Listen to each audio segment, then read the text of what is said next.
จากวัดดับภัยเชียงใหม่สืบสานเวลาผ่าน131 ปีนานไกลวัดพระบาทอุดมรุ่งเรืองงามตาเจ้าน้อยบุญทาวงศาข้าหลวงปวงเชียงใหม่ปกครองหัวเมืองฟ้าทุ่มเทแรงกายแรงใจทุกชาติพันธุ์รวมใจรักษามัคคี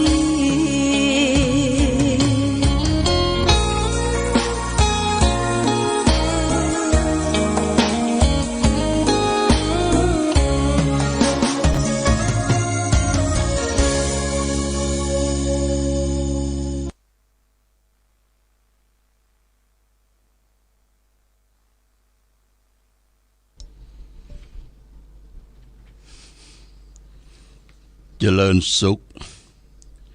ศรัทธาสาธุชนญาติโยมท่านพุทธบริษัทตั้งหลายวันนี้รายการธรรมประทีปส่องต่างก็ได้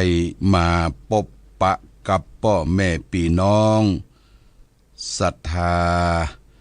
สาธุชนญาติโยมแห่งครั้งหนึ่งวันนี้เป็นวันอาทิตย์ที่10เดือนมีนาคมพุทธศักราช2567ซึ่งตรงกับเดือน4ใต้เดือน6เหนือขึ้น1ค่ำญาติโยมวันนี้เป็นเดือน6ออก1ค่ำก็เข้าในเขตของภาคฤดูร้อนนะภาคฤดูร้อนละญาติโยมตะวานี้ก็เป็นวันเดือน5ดับ14นี่ก็เข้าฤดูร้อนสำหรับเครื่องทรงผ้าตุ้มผ้าห่มองค์เจ้าพลาต่างๆก็จะได้เอาออกกันในวันนี้ญาติโยมนะ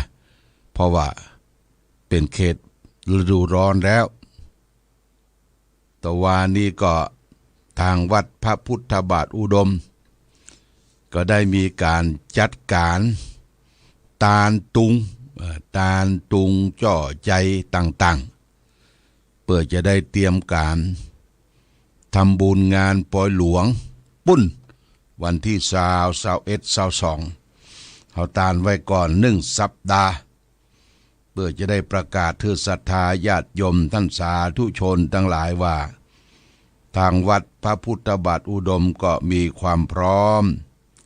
ที่จะได้ทำบุญสุนทานหยาดน้ำหมายตาลสิ่งปลูกสร้างต่างๆที่เขาเคยกึดล่ำตำสร้างกันมาตั้งแต่องค์พระธาตุเจดีย์พระอุโบสถพระพุทธบาทจำลองและก็องค์วิหารพระเจ้าระแข่งและสิ่งที่สร้างใหม่ขึ้นมาก็คือหอฉันโรงครัวอันนี้ก็พร้อมเสร็จเรียบร้อยละญาติโยมแต่บางสิ่งบางประการต้องปรับปรุงคิดว่าวันที่15นี่เสร็จเรียบร้อยทุกอย่างทุกประการนะอันนี้ก็แจ้งญาติโยมท่านสาธุชนทั้งหลายในช่วงบัดนี้เป็นต้นไปเราก็เตรียมความพร้อมแต่ว่าวันที่9วันเดือน4ดับเราก็ได้ตานจ่อตานตุงกันไปเรียบร้อยญาติโยมอันนี้ก็เป็นสิ่งที่น่าอนุโมทนาแล้วก็ได้เขียนรายชื่อของพ่อแม่พี่น้องศรัทธาที่เขารับเป็นเจ้าภาพเจ้าศรัทธากันมาบางที่ชื่อมันก็ลืมหายไปพ่องก็ขอทักท้วงทักท้วงแล้วก็อภัยว่าชื่อข้าเจ้าชื่อภัยบ่มีก็ช่วยบอกจะได้เขียนชื่อเขียนนามติดสถานที่อย่างวิหารพระเจ้าระแข่งโรงครัวหอฉันหรือบริเวณรอบองค์ อุโบสถหรือรอบวิหารนี่เฮาก็จะได้มีชื่อมีนามของท่านทั้งหลายได้ติดไว้ในช่วงนี้ก็จะต้องประกาศรายชื่อของศรัทธาสาธุชนญาติโยมที่เฮาได้ร่วมด้วยช่วยกันจะหยาดน้ำละการหยาดน้ำแล้วก็ต้องนิมนต์หัววัดหัววาต่างๆที่เคยกินเคยตามเคยหลู่ด้วยกันมาประมาณเกือบจะ300วัดนะญาติโยมนะ300วัดเฮาก็ได้เตรียมสังฆทานเตรียมอย่างต่างๆเป็นชุดสังฆทานนั้นจะมี3ท่าน3ขั้นขั้นที่1ก็คือสังละ1,000 บาทขั้นที่2,000 บาทขั้นที่3สังใหญ่วันสุดท้ายวันสืบชะตาหลวงนี่ก็ 3,000 บาทต้องขออนุโมทนากับญาติโยมที่เริ่มเป็นเจ้าภาพเจ้าศรัทธาเริ่มกันมาเป็นเจ้าภาพนี่ต้องขออนุโมทนามาณโอกาสนี้โดยวันนี้ก็อนุโมทนากับห้างหุ้นส่วนจำกัดโชคยิ่งเจริญคุณวีนาพงษ์อมรพรหมเป็นศรัทธาอุปถัมภ์อุปถากวัดพระบาทอุดมอันนี้เปิ้นรับเป็นเจ้าภาพสังใหญ่1 ชุด 3,000 บาทแล้วก็พร้อมด้วยโต๊ะจีน2 โต๊ะโต๊ะละ 1,200 บาทเป็นจำนวนปัจจัยอยู่ 5,400 บาทโมทนาสาธุเนอะกับคุณโยมวีนาพงษ์อมรพรหมพร้อมโดยคณะลูกหลานห้างหุ้นชวนจำกัดโชคยิ่งเจริญอำเภอฝางมาณโอกาสนี้โดยติดตามลามตัวมาเจ้าภาพสังฆทานชุดกลาง1 ชุดก็คือแม่ขันแก้วร้อยตำรวจเอกประสงค์นายนิคมปานหมอกอันนี้รับเป็นเจ้าภาพสังฆทานชุดกลาง1 ชุด 2,000 บาทโมทนาสาธุมาณโอกาสนี้แม่ขันแก้วร้อยตำรวจเอกประสงค์นายอาคมนายนิคมปานหมอกรับเป็นเจ้าภาพโต๊ะจีนแหม1 โต๊ะราคา 1,200 บาทโมทนาสาธุ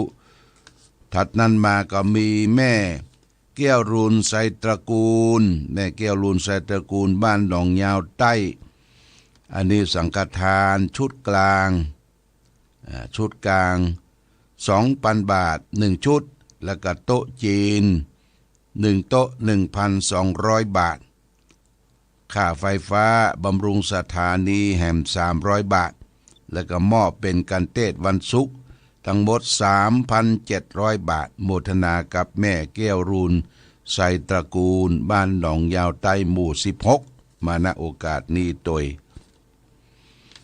ทัดนั้นมาก็มีเจ้าภาพสังเล็กอันนี้ผ่านแม่ยงดีเชื้อกันทาสังเล็กนี่ก็สังละ 1,000 บาทแม่หลวงอุทุมพรเรียนคำจันทร์แม่1 ชุดแม่นิพามูลเทียน1 ชุดแม่ปงบุญอุดบ้านสันต้นดู1 ชุดป่อหมออินทรแม่จงดีเชื้อกันทา1 ชุดแล้วก็แม่มีชัยพินโยภาสบ้านปังปอยอันนี้บริจาคผ่านคุณแม่จงดีเชื้อกันทามาเด้ออันนี้โมทนาสาธุสังเล็กสังละ 1,000 บาทสังกลางสังใหญ่อันนี้ก็มีคุณโยมปราณีปัญโย1 ชุดสังกลาง 2,000 บาทสังใหญ่1 ชุด 3,000 บาทคุณปราณีปัญโยบ้านเชียงใหม่ได้เป็นเจ้าภาพคุณปราณีนี่ก็เป็นเจ้าภาพหลายๆอย่างร่วมคิดร่วมสร้างกันมาสิ่งที่เฮาจะได้รู้ได้ตานี่ก็คือแต้นแก้วซึ่งทำด้วยหินอ่อนนี่ก็เสร็จเรียบร้อยแล้วโมทนาสาธุกับคุณปราณีปัญโยบ้านเชียงใหม่สำหรับโต๊ะจีนที่ผ่านบริจาค แม่จงดีเชียกันทาก็มีแม่มีชัยพินโยภาสปางปอย1 โต๊ะชมรมผู้ปฏิบัติธรรมประจำวันเสาร์1 โต๊ะนักเรียนผู้สูงอายุโรงเรียนอบต.เวียงสายธรรม1 โต๊ะโมทนาสาธุนะสาธุกับเจ้าภาพอาหารโต๊ะจีนก็โมทนาสาธุกับทุกท่านทุกคนแล้วก็โมทนากับป่อปกแม่จันคำกัน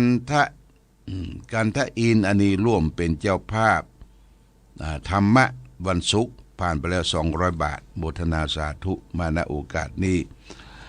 ก็อู้เรื่องของโต๊ะจีนญาติโยมอาหารการกินที่เราจะได้นำมาถวายเป็นภัตตาหารเพลและเลี้ยงศรัทธาทั่วไปมันมี3 วันญาติโยมวันแรกวันที่20นี่เปิดงานทำบุญสุนทานถวายสิ่งปลูกสร้างต่างๆหลวงพ่อก็ได้นิมนต์สังฆพระสงฆ์ในเขตอำเภอฝางแม่อายชัยประการจำนวน100 กว่ารูปนี่เขาจะตานบนที่วิปัสสนาณบ่อสาวาที่วิหารองค์พลาพระเจ้าระแข่งเนี่ยวันที่20อันนี้ก็ได้รับความเมตตาอนุเคราะห์จากโรงทานของตำบลต่างๆตำบลเวียงเขต1เขต2เขต3ตำบลม่อนปินตำบลแม่ตำบลโป่งน้ำร้อนอันนี้5 ตำบลนะ5 ตำบลวันแรกวันที่20อาหารการกินก็เน้นไปในทางอาหารพื้นเมืองอันนี้วันที่20วันที่22วันที่21นี่ก็ได้นิมนต์ทุกเจ้าประสงค์ทั้งหลายทั้งปวงประมาณเกือบจะ80-90 รูปมารับทักษิณานุปทานก็ทำบุญอุทิศให้แก่ผู้ที่วายชนตั้งแต่ครูบาอาจารย์โน้มนานการที่ผ่านพ้นมาหรือเจิญศรัทธาญาติโยมเอารูปพ่อรูปแม่มาตั้งเลียงลายบางสกุลแล้วจะหยาดน้ำหมายตาลเปิ้นให้ได้รับรู้และอนุโมทนาวันที่21วันที่21นี้ก็ได้รับเมตตาจากคณะสงฆ์ตำบลทำข้าวหม้อแกงหม้อมาร่วมเป็นโรงทานก็มีตำบลสันทรายตำบลแม่คะตำบลแม่ศูนย์ตำบลแม่ขาตำบลแม่งอน5 ตำบลญาติโยม5 ตำบลอันนี้ก็จะได้มาร่วมด้วยช่วยกันสำหรับของวัดพระพุทธบาทอุดมแล้วก็สแตนบายทำทุกวันอันนี้ก็จะได้พัดเปลี่ยนเวียนกันทำทุกวันเพราะว่ามีตั้งโรงครัวขึ้นเพื่อบริการแก่ศรัทธาญาติโยมมากินมาทานเป็นโรงทานในภาคค่ำที่เปิ้นจะได้แห่ขวดทานมากินมาทานเสร็จจากวันที่21วันที่22นี่เฮาบ่ได้ยะอาหารละญาติโยมนะเฮาตั้งเป็นเรียกว่าโต๊ะจีนญาติโยมก็ได้บอกคือทางเจ้าของโรงอาหารก็คือนิวสิริชัย2นี่เอาจำนวน100 โต๊ะนี่ก็เปิ้นจะเพื่อมา10 โต๊ะเป็น110 โต๊ะก็แยกเป็น2 ประเภทพระทุเจ้าประมาณสัก50 โต๊ะคฤหัสถ์ญาติโยมก็60 โต๊ะอันนี้เขาจะแยกกันแล้วก็เฮาบ่ได้ไปทำสำรับกับข้าวรับวันนั้นถืออาหารเป็นโต๊ะจีนถ้วยโถโอชามทั้งร้านเปิ้นจะเตรียมมาซับมาเรียบร้อยอาหารการกินก็ตามที่เฮาได้สั่งไปนี่ก็แจ้งญาติโยมท่านสาธุชนทั้งหลายว่าบุคคลใดท่านใดอยากจะถวายทานเป็นโต๊ะจีนอาหารจะ4 คนเข้าโต๊ะ2 คนเข้าโต๊ะคนเดียวเข้าโต๊ะหรือจะเอาหลายๆโต๊ะก็แจ้งจำนงประสงค์มาที่ยังอาตมาภาพเพื่อจะได้ประชาสัมพันธ์อนุโมทนาบุญกับทุกท่านมาณโอกาสนี้โดยและสำหรับพี่น้องต่างอำเภอต่างจังหวัด ถ้าอยากจะร่วมทำบุญก็แจ้งจำนงประสงค์ในรายการที่เอาได้ติดที่ปฏิทินนะญาติโยมได้ติดปฏิทินมอบเพื่อปี2567เนี่ยปฏิทินหลวงพ่อจะมีเลขของธนาคารกรุงไทยพระครูสุจิตานุรักษ์53210988808 แจ้งจำนงประสงค์ถ้าท่านญาติโยมท่านสาธุชนบริจาค300ขึ้นไปก็จะได้มอบพระปิตาให้1องค์ปิตาครูบายี่แก้วอันนี้เป็นของที่ระลึกในวาระโอกาสครบอายุ72 ปีนะว่ามีอย่างฝากก็ทำพระปิตาเป็นโชคเป็นลาภเป็นเขี้ยวคาดจากพยันตรายทั้งหลายทั้งปวงได้ทำการพุทธาภิเษกเป็นที่เรียบร้อยก็จะได้มอบเป็นสินน้ำใจคือแก่ศรัทธาญาติโยมท่านสาธุชนต่อไปอันนี้ก็แจ้งรายการให้ท่านทั้งหลายรับทราบเกี่ยวกับกิจการงานของวัดพระพุทธบาทอุดมเขาจะปิ่นกินใหญ่ตาลหลวงก็เชิญชวนศรัทธาสาธุชนทั้งบรรพชิตและคฤหัสถ์ที่เคยหลู่เคยตินเคยตาลเคยห่วมสมาคมร่วมกันมาก็จะได้ร่วมกันในการทำบุญหยาดน้ำในวันที่20 21 22เนอะมาร่วมด้วยช่วยกันเอาละวันนี้มาพบญาติโยมท่านสาธุชนก็บะเคลี้ยวคลาดจากการเอาธรรมะมาฝากวันนี้จะได้นำธรรมะมาฝากธรรมะที่จะได้นำมาฝากคือแก่ศรัทธาญาติโยมท่านสาธุชนทั้งหลายวันนี้เอาเรียกว่าสิริกถาญาติโยมสิริกถาว่าด้วยคนเฮาที่มีสิริมีสง่างามอยู่กับตนกับตัวบอกว่าจริงว่าใจเนี่ยเขาจะต้องสร้างเสริมให้มีสิริกับตนกับตัวทีนี้พระพุทธเจ้าตรัสไว้ในสมัยครั้งพุทธกาลว่าบุคคลที่จะมีสิริกถามีสิริโชคกับตนเองนั้นจะต้องประกอบด้วยคุณธรรมอย่างพ้องพระพุทธเจ้าตรัสไว้นะในพระไตรปิฎกเล่มที่27หน้า3052ในคุตตกนิกายชัตตกนิบาตพระพุทธเจ้าตรัสว่าเอเตหิสัพเพหิคุณะ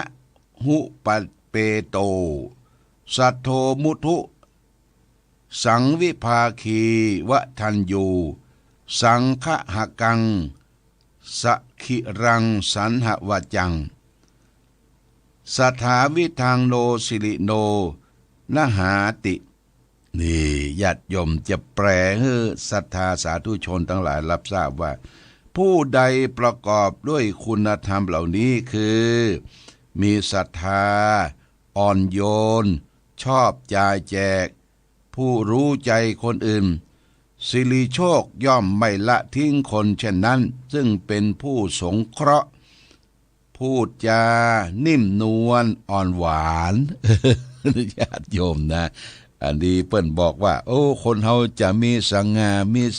ราศีมีสิริกับตนกับตัวบ่ต้องไปตบไปแต่งอย่างนักมันเกิดจากจิตจากใจขึ้นมาก่อน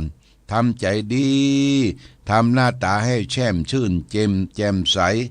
แต่พระพุทธเจ้าก็ตรัสว่าบุคคลที่ประกอบด้วยคุณธรรมเหล่านี้คือมีศรัทธาคำว่าศรัทธานี่แปลว่าความเชื่อความเลื่อนใสแล่นไปอย่างลงเชื่อในพระพุทธพระธรรมพระสงฆ์เชื่อในการตรัสรู้ขององค์สมเด็จพระสัมมาสัมพุทธเจ้าและเชื่อว่ากรรมที่เราได้สร้างได้สมได้กระทำมามันมีจริงทำกรรมดีย่อมได้รับผลดีทำกรรมชั่วได้รับผลชั่วนี่คือเชื่อในการตรัสรู้ขององค์สมเด็จพระสัมมาสัมพุทธเจ้าโอ้บุคคลใดที่ประกอบด้วยศรัทธาอย่างนี้เป็นผู้มีสิรินะมีสิริมีความสง่างาม งามในเบื้องต้นงามในท่ามกลางและงามในที่สุด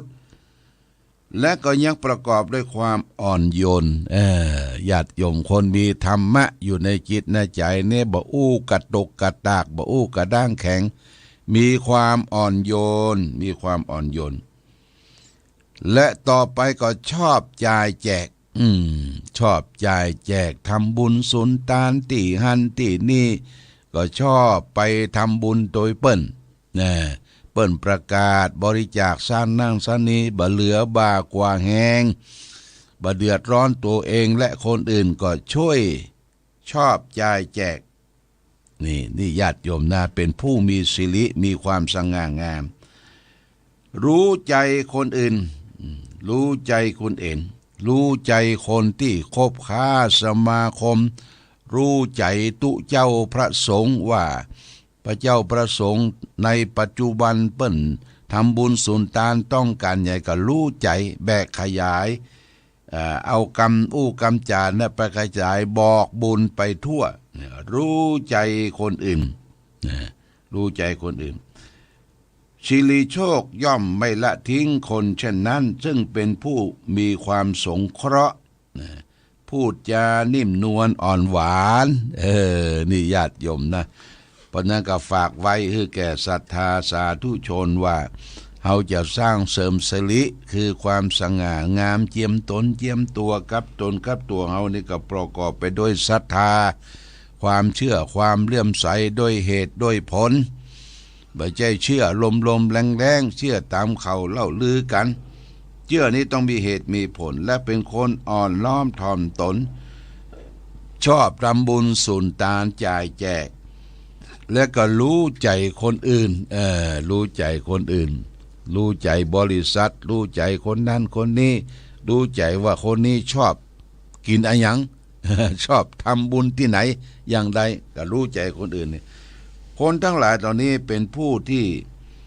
มีใจสงเคราะห์อนุเคราะห์แก่คนอื่นเปิ้นว่าเป็นคนที่มีสิริโชคกับตนกับตัวมีความสง่างามเจียมตนเจียมตัวนี่ฝากไว้เป็นหลักคิดหรือแก่ศรัทธาสาธุชนญาติโยมท่านพุทธบริษัททั้งหลายเพื่อจะได้สืบสานและนำไปใช้ในชีวิตประจำวันของเฮาต่อไปในช่วงนี้เป็นช่วงกาลเวลาจะขึ้นหน้าร้อนเลยญาติโยมหน้าร้อนฟืนไฟนี่ต้องระมัดระวังตามทูบตามเตียนไว้ก็ต้องให้มันมอดมันดับออกจากบ้านจากจองต้องดูฟืนดูไฟเพราะประสบการณ์ที่ผ่านมาไฟไหม้เมื่อปีที่แล้วเนี่ยวิหารองค์พลาพระเจ้าละแข่งที่ไฟไหม้นั่นน่ะทางกองวิทยาการเปิ้นก็มาตรวจว่าโอ้มันเป็นไฟฟ้าช็อตที่ตรงหน้าพระที่องค์พลาพระเจ้าละแข่งนะมีดวงดอกเก่าดอกใหม่มีพระพรหมมีอย่างเต็มไปหมดพอเขาได้จุดเทียนไว้บดับเทียนที่มันบดับก็คือเทียนเทียนวิทยาศาสตร์กดสวิตช์ปั๊บเนี่ยมันฮ้อนญาติโยมมันฮ้อนจุดตั้งแต่เจ้าไปถึงเตี้ยง45เอาล่ะฮ้อนมันก็ช็อตก็บุบบับบ่เหลือสักอย่างประเด็นนี้เสร็จสัตว์เรียบร้อยแล้วนะมุงได้ทำได้ต่อเลยเติมเขียนชื่อปั๊บเจ้าภาพเจ้าศรัทธาเรียบร้อยเพราะฉะนั้นเตือนกัน